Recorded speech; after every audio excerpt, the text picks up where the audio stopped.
Three, two. Hello, I'm Murray Newlands, and welcome to another episode of the How to CEO show. In this show, we're going to be discussing DAOs, community, and why you should think about how to get into the Web3 space. My guest today does a lot in the Web3 space, has an amazing community. He does this anonymously, although he's all about giving back.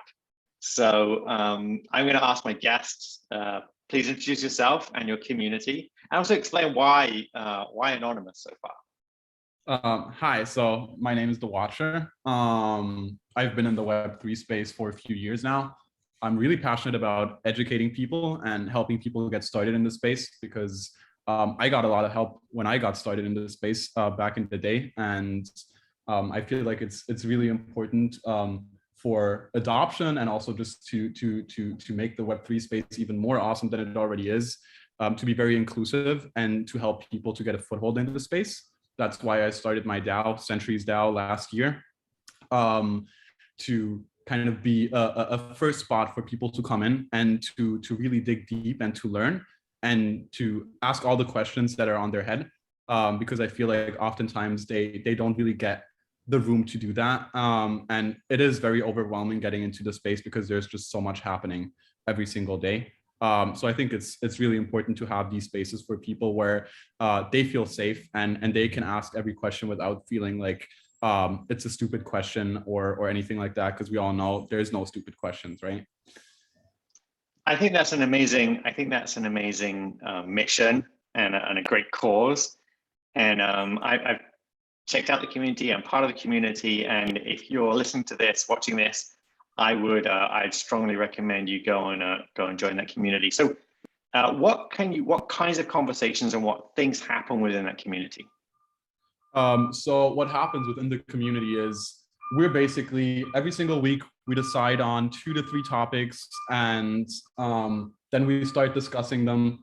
Usually the community either gives input or I decide what topics are on the list for the week. That can range from everything from infrastructure to scaling solutions to NFTs, whatever is really interesting right now and whatever people want to learn about.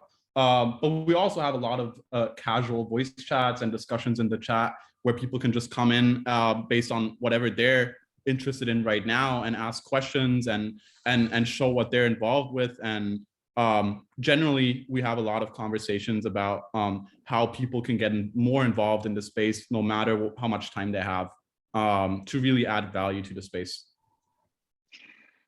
And what about, okay, so you come to the CenturiesDAO, you can learn about it. And then what about learning about what actions do people take from here? Are they investing? Are they launching their projects? What kinds of people are going to that, and what are they doing with that information? Yeah, so I would say the majority of people come into the space because they want to invest and they want to get involved financially as well, because many people are attracted by the very large financial returns that have come out of this market over the last decade, and that's usually the first incentive for people. What we try to do is to teach them that yes, you can invest in the space and yes, you can make money in the space, but you're going to be a lot better at it if you don't just do it for the money, right? As with everything, really. If you're passionate about it and if you want to learn about it, then you're going to be a better investor. You're going to have more fun at the end of the day.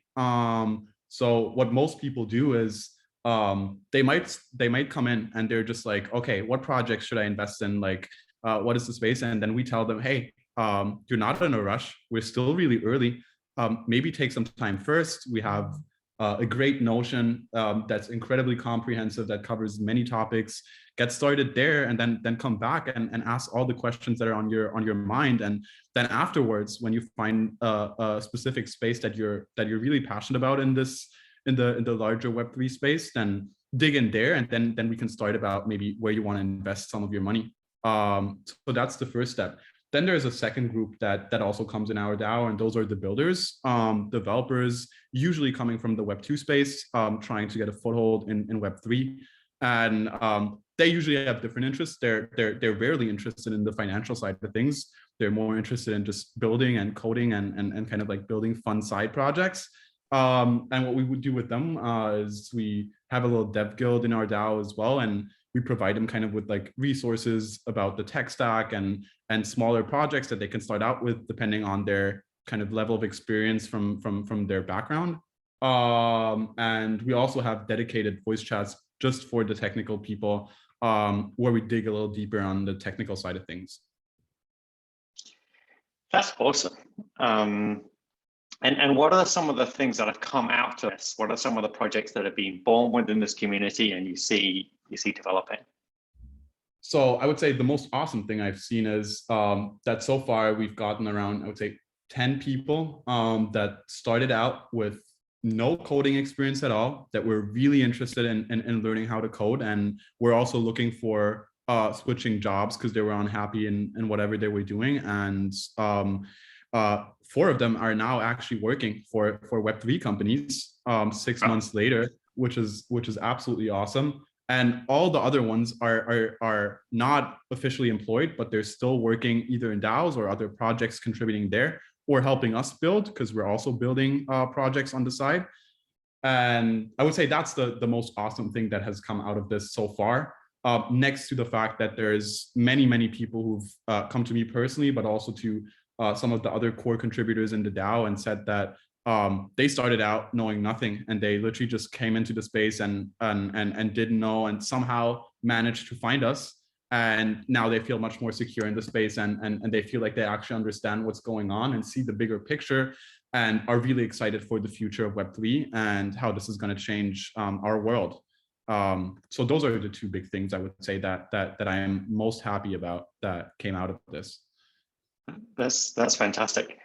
And then what are some other communities that you think are doing an amazing job, and where people can find out great information? So I would say there's quite a few places, and it really depends on what you're interested in, which is why I've started this as more of a general education DAO than something very specific, because the topic specific ones, they're usually more comprehensive in the specific topic. But if you don't already know kind of the fundamentals about Web3, it's hard to get started there. Generally, really good resources are, first of all, the Ethereum Foundation. I would say that's often overlooked. They have incredible resources, easy to understand, and depending on your background, everyone can find something there that's valuable. I think Bankless is another amazing resource. They do podcasts, they do YouTube, they write articles. There's something for everyone there. And they're also really focused on educating. Last but not least, I would say a really good resource is following builders in the space, because they generally have different incentives about what they post than the quote unquote influencers. So following builders, or sometimes even VCs, it depends on the VC, but those have really good takes on the bigger picture things as well. And I think you can learn a lot there. So if it comes to Twitter, I would say the 3 people that come to my mind straight ahead is Punk6429. He's great for beginners. Probably Chris Dixon from Andreessen Horowitz. Great takes on the space as well. And last but not least, myself, a little plug there, at watcher.eth. I would say I do have great takes as well, and I try to make or post about really interesting stuff and get people excited about the space. That's great. So how can people help you and the community? So what people can do is, first of all, come in and engage in conversations. The more people engage in discussions, the more interesting it gets, and the more diverse these discussions get as well, because everyone brings their own take into it. That's the first and easiest thing, really, where also probably you can get value the quickest, just because you have that room to ask questions and to just get involved. If you want to go beyond that, we have a very open distributed work framework within the DAO, where we have task calendars, and we have different projects that different people in the DAO are working on, where you can get in without needing to ask anyone for permission. It's very much permissionless. that you can just jump in and say, okay, I have this skill or this expertise. I would like to do this job. I'm going to take responsibility for it and do it. Or if you want to join one of the projects that we're developing in the DAO, and there's a bunch of them, then you can approach the people directly that are working on it, and they'll be happy to fill you in, and they'd love for you to get involved and build in whatever capacity. And that doesn't need to mean that that you need to know how to code. We need artists, we need community managers, we need educators, we need people who just have patience, because patience is incredibly important in this space. But obviously, if you can code, no matter if you're coming from Web 2 or if you just got started, then that's really awesome as well. And there's a lot of value that you can contribute there as well. Plug for myself, I am an artist and I am looking for projects to work with. Okay, that's fantastic. And if people want to reach out to you, you said look for the Watcher on Twitter, and I'll also post a link to the DAO. Thank you very much for being on the show. I'm Mo Newlands. You've been listening to another episode of the How to CEO podcast. I'll see you next time. Thank you very much.